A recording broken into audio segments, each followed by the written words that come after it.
The last voicemail from my sister arrived 3 minutes after her funeral ended. I stared at my phone in the parking lot of St. Michael's Cemetery, watching the timestamp blink impossibly on the screen. Emma's name, her voice, reaching out from whatever place the dead go when they refuse to stay buried. I pressed play with trembling fingers. Static crackled through the speaker. Then her voice cut through, distorted and wet, like she was speaking through water. David, I need you to come to the house tonight. There's something I didn't tell you about the basement, something I should have. The message cut off with a sound like tearing fabric, then silence so complete it felt like a physical presence in my ear. I drove to her house even though every rational part of my brain screamed at me to delete the message and pretend it never happened. The house stood at the end of Millbrook Lane, a Victorian remnant from the 1880s that Emma had inherited from our grandmother 3 years ago. She'd lived there alone, had died there alone, hanging from a beam in the attic with no note, no explanation.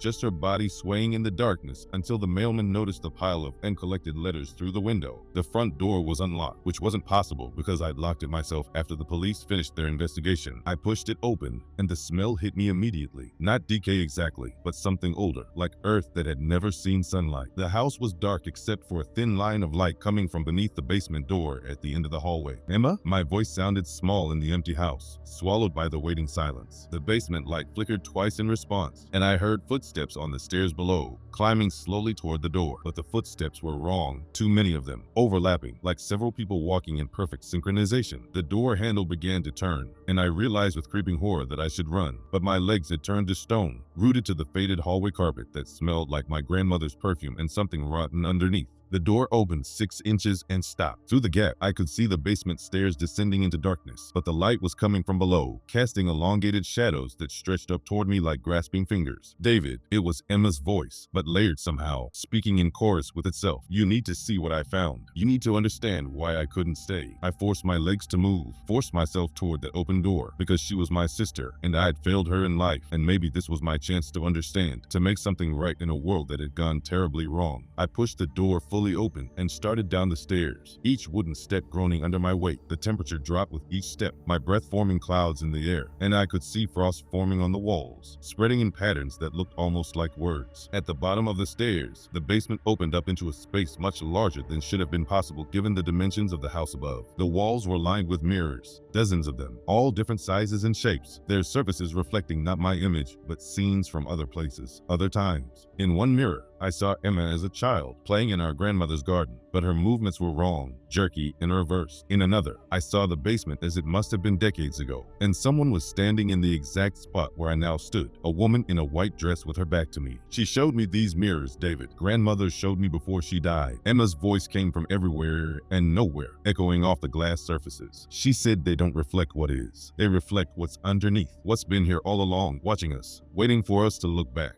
In the center of the basement, a mirror stood alone, a full-length antique with an ornate gold frame. Its surface so black it seemed to absorb the light rather than reflect it. As I approached, I could see something moving in that darkness, shapes writhing and pressing against the glass from the other side. Handprints began appearing on the surface, small at first, then larger, as if something was climbing up from within, getting closer. I looked into it, David. I saw what I really am, what we all really are, and I couldn't unsee it. That's why I did what I did. That's why I'm calling you here. Emma's reflection appeared in the black mirror, but she was wrong. Her neck bent at an impossible angle, her eyes white and vacant, her mouth moving, but the words coming from somewhere else. You have to look. You have to see it too, or you'll spend the rest of your life wondering why I left you behind. I wanted to run. Every survival instinct I possessed was firing, telling me to turn around and sprint up those stairs and never look back. But the mirror was pulling at me, not physically, but with a gravity that worked on something deeper than flesh, something in my mind or soul that needed to know, that couldn't bear the weight of uncertainty. I took one step closer, then another, until I was standing directly in front of that black glass, and Emma's broken reflection was smiling at me with too many teeth. Look, she whispered, her voice now coming from inside my own head. Look and see what's been wearing your face all these years. I looked into the mirror, and for a moment I saw my own reflection as it should be. Just me, David Morrison, 34 years old, wearing a black suit for my sister's funeral, my face drawn and exhausted from grief. Then the reflection's expression changed without my face changing. It smiled while I wasn't smiling. Its eyes moved independently, focusing on something behind me in the reflection that wasn't there when I turned around. The thing wearing my face in the mirror leaned closer to the glass, and I watched in frozen horror as it pressed its palm against the surface from its side. I felt cold pressure on my own palm, looked down to see my hand touching the mirror, even though I hadn't consciously raised it. The glass began to ripple like water, and my reflection's hand started to push through, breaking the barrier between its world and mine. "We've been here all along," my reflection said, its voice my voice, but emptied of everything that made it human. "In the mirrors, in the photographs, in every reflection you've ever seen. We're the ones who watch when you think you're alone. We're the ones who know what you do in the dark. And we're so very tired of watching." Its hand was through now, gripping my wrist with fingers that were the same temperature as the basement air, and I could feel it pulling, trying to drag me forward into the mirror while it stepped through into my place. I yanked backward with all my strength, but its grip was impossibly strong, and I was losing ground, being pulled inch by inch toward that black glass surface. Then I heard Emma's voice again, but different this time, desperate, urgent, more like my sister than the thing that had been speaking before. "The mirrors, David. Break the mirrors. It's the only way I could think to warn you." I understood then that the voicemail had been real, that somehow Emma had managed to send it in those final moments before her death, trying to save me from whatever had driven her to the attic with a rope. I twisted my body, using the thing's grip on my wrist as leverage, and kicked out at the nearest wall mirror. It shattered with a sound like a scream, and immediately the hand holding me loosened its grip. I ran from mirror to mirror, grabbing an old shovel that was leaning against the wall and swinging it like a baseball bat, destroying every reflective surface I could reach. Each one that broke released a sound. Voices, maybe, or something that wanted to be voices, all crying out in rage or anguish or something too alien to name. The thing in the central mirror was screaming now, pressing against the glass, and I could see cracks spreading across its surface like a spider's web. I raised the shovel and brought it down on the black mirror with every ounce of strength I possessed. The glass exploded outward, and for just an instant I saw what was on the other side. An infinite space filled with reflections of reflections, a place where things that looked like people moved in the darkness, all of them turning to look at me with eyes that reflected nothing. Then the basement was plunged into absolute darkness, and I heard the sound of rushing wind, of something being pulled backward and away.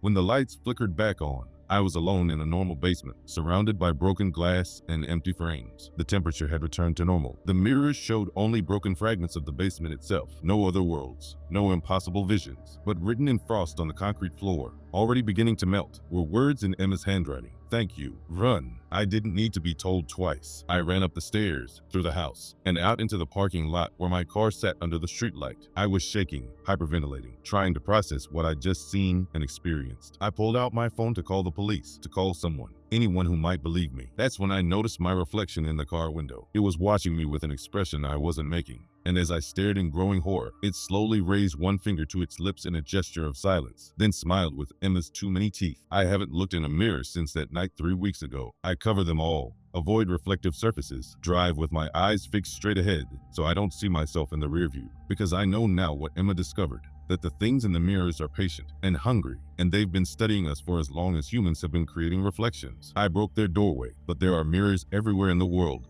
billions of them, and they're always watching, always waiting for the moment we look back without really seeing. And sometimes, late at night, I feel cold fingers pressing against the back of my neck from inside the darkness, and I know that sooner or later, one of them will find a way through. Maybe it already has. Maybe the real David Morrison is still in that basement, staring into black glass while something else wears his face and types these words, waiting for you to look in a mirror and see that it's smiling back when you're not smiling at all.